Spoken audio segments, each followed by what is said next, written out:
BEEX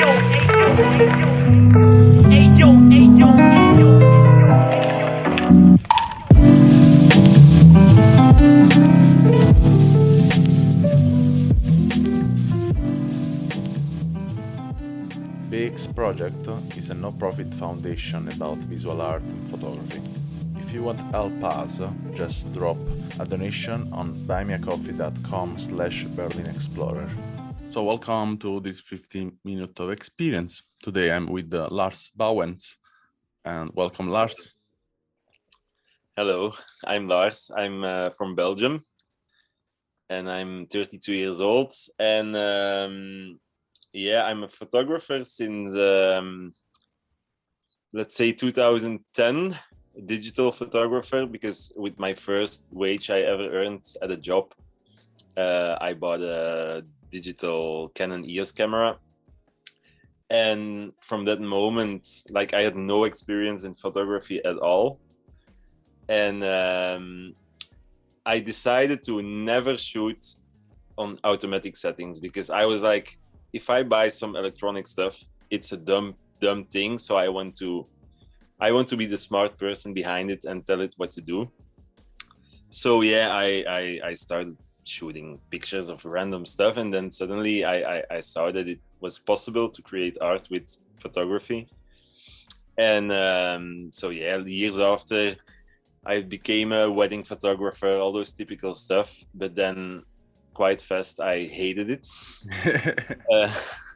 So yeah, because I was always working in function of other people. And it was sometimes, of course, some jobs are amazing, but the typical weekly or monthly stuff, after a while, I became really, like, it was too much of a hassle and too much work all the time. And especially a lot of computer work, and I hated that. Yeah. So in 2015 or 16, I really stopped doing photography for other people. I'm still a videographer by now, and that I still do as a job. But photography was like, no, thank you. And then, Thank you. yeah. And then this summer, somehow I was cleaning up my house a bit. I'm a very, very messy person. Mm-hmm. I was cleaning up my house, and I found a lot of old film rolls that I shot like during the last 10 years, just because people gave it to me. And you're a photographer, so people give you old cameras all the time. And in those years, I shot them, and I brought them to the film studio to develop them. And it was so expensive. And I was really like, what, 10 euro per roll? And I have 10 rolls, that's 100 euro, and you don't even know what's on there. So, but anyway, I gave them and I got them back. I got these scans, like these little scans. That was all I got for 10 euros. And I was like, it's nice because, of course, there are some cool memories that you saw. But it was too expensive. And I still found some black and white film rolls as well. And I decided, like, okay, let's try, because I knew that there was some kind of mono butt that it's easy. If you don't have any experience, just put it in, blah, blah, blah.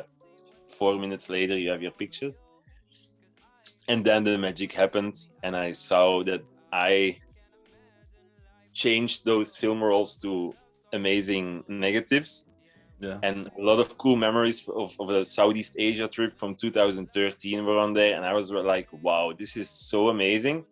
So the day after, I bought 30 rolls of black and white film. Oh my God. Yeah. I always go crazy when I find a new hobby or anything. And then I was shooting 2 rolls a day and developing them as fast as possible. And then, of course, also color film I wanted to try as well. And that all started like in the end of June, the beginning of July this year. And by now I have like a map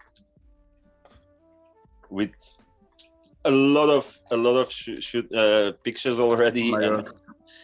I'm going crazy. Like yesterday, I received a box with 46 expired film rolls from Estonia or somewhere.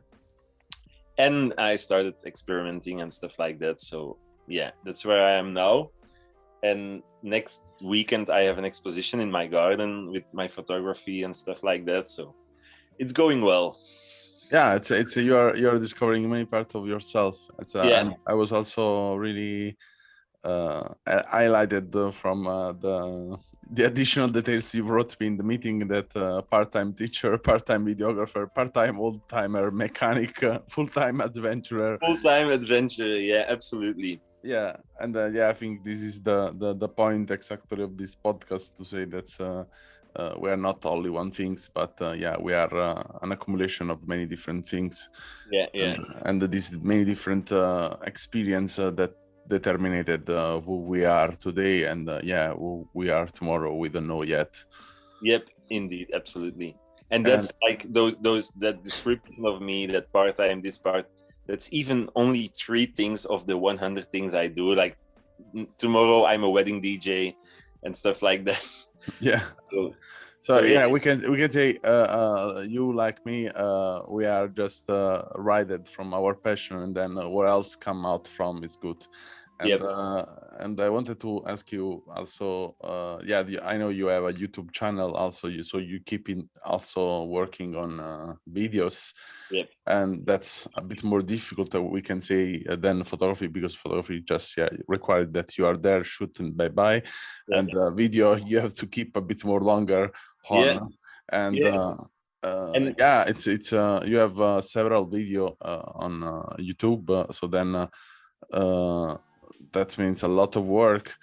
And what is the main things of your YouTube channel? I mean, you are working on going on, or it's just like, when I'm free, I do it and bye. Well, yeah, like, because I'm a videographer as a job, most of the videos I make is for other people, for companies, or in general, mostly in the music industry. So I make music videos, and for after movies, for concerts, or festivals. And I'm also part of an audiovisual collective from my city, Leuven, Up High Collective it's called. And for them, I make live visual shows to project. And since all the music is made analog, also the visuals we show are like analog stuff. Now we're working with oil paint and stuff like that. It's electronic music, but it's with old synthesizers from the 80s. So those are like my main videos I make. And then every now and then I decide to go on an adventure, or do something crazy. Or last year with the lockdown, I decided to help people out with fixing their lawnmower or their motorbikes, because nobody could go to any garage or anything. Everything was closed. So I wanted to help people at home, because I love do-it-yourself stuff, and I want to show people that everybody can do anything, but they just have to have the guts to do it. Yeah. But yeah, like my own YouTube channel is mainly videos of my trip that I did 2 years ago. I traveled with my old Mercedes car to 26 countries of Europe in 8 months' time, with only 3,000 euro, also mentionable. So tell me which cities. Tell me a list of countries. Cities. I went to 26 countries, and I only did like 3 cities. I'm absolutely not a city person. Okay, so which countries you passed? Well, I started in Belgium, and I wanted to follow the coastline of Europe, of the mainland. So I took the whole Atlantic Ocean. Yeah. From Belgium, France, Spain, Portugal, then Spain again, then France again, then Italy. Yeah. Italy, in Napoli, of course. Yeah. I got robbed, and they stole. You got robbed in Naples? They stole every single thing that was inside my car. Okay, so all my photography gear, all my camera gear, all my drones, everything was gone. Okay, if can be, I don't know, helpful in a small way, that I'm Neapolitan, also I got stolen many times in Naples. So then it's not something happen only to the tourists, but happen also to people I know. live there. I know, yeah. And you're from Naples. Yeah. Nice. Well, yeah. So that was a big bummer. But in general, I'm absolutely not a materialistic guy, and I was like, I'm alive and my car can still run. So I drove back to Belgium and fixed everything. And then I continued my trip. Yeah. So Slovenia, Croatia, Bosnia, Montenegro, Albania, Greece, Turkey, Bulgaria, all those other countries. It's too much to tell them all.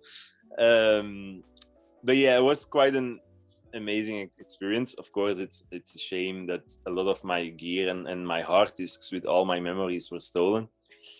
But yeah, everything is replaceable except our own life. And now, like, I'm thinking and I'm fantasizing a little bit about traveling around the world on a 50cc motorbike. Okay. Like a Vespa, but not a Vespa, of course. Yeah. But I know someone did with Vespa, you know, that's and I know also someone from Italy did the travel of the world with the Fiat Panda, Yeah, old version. the 4x4. Yeah, 4x4. Of course. And even I know personally someone did the walk by feet from North Italy to Melbourne. And yeah, I went by totally by walk. I mean, the only part to pass the frontier with the sea from Taiwan to Melbourne, but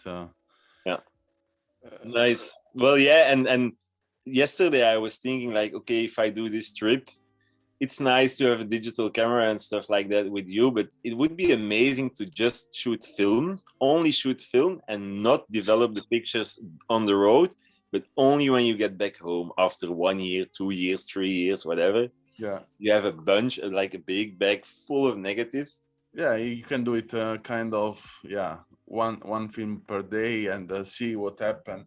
Yeah. I mean, yeah, but the point is when the accumulation of film start to be over 300, you need the bag just for film. Yeah, I know, but in a way you will shoot less than you would shoot digital as well, and you will always think like, is this worth a picture? Of course, in the beginning of your trip, you're gonna take pictures of every single thing, every gas station you're at, and every marketplace. But after a while, when you get used to it, I think you will always think like, okay, is this worth something that I want to see back in 15 years or whatever? Or maybe you can, I mean, doing digital and film, and with film you do it kind of every month. There are, I don't know, 20, 30 film. You can do it pack, send to someone. Of course.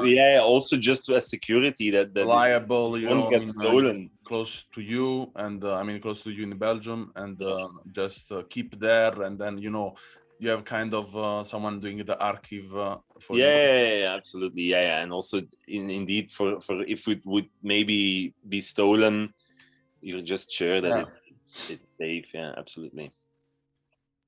Or even this also with the video, you can record everything in live, and that you don't need to have a memory stick. Everything is on the server, everything is on YouTube server. Yeah, like that. Yeah. Then for sure the quality of the video is not really amazing when you go to download to mount a video, but then you have reserved, or in any case you can use server setting.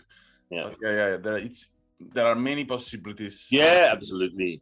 I mean, there are people did this kind of travel and also did the lamination. They used the laminate to make pictures. So then it's a really big bank of film everywhere. Absolutely, of course. So, thank you a lot, Lars, for your talk, and it was nice. I think we can talk more in a possible future podcast with you, and continue to talk about your trip, and maybe you will come out that you are preparing for real this trip, and or you will be in the trip. Maybe. Let's see. And so if anyone wants to see the work of Lars, the link will be in description. And if in any case, you can also send a voice message to this podcast with the last link in description. And thank you a lot, Lars, to come here to talk about some of your experience. That You're was welcome. nice. Yeah. And I hope you have a great day. You too. And let's Enjoy. see the next time. Perfect. Thanks for listening to our podcast. Learn more about our project at allmylinks.com/BerlinExplorer or visit our Instagram and follow BerlinExplorer project.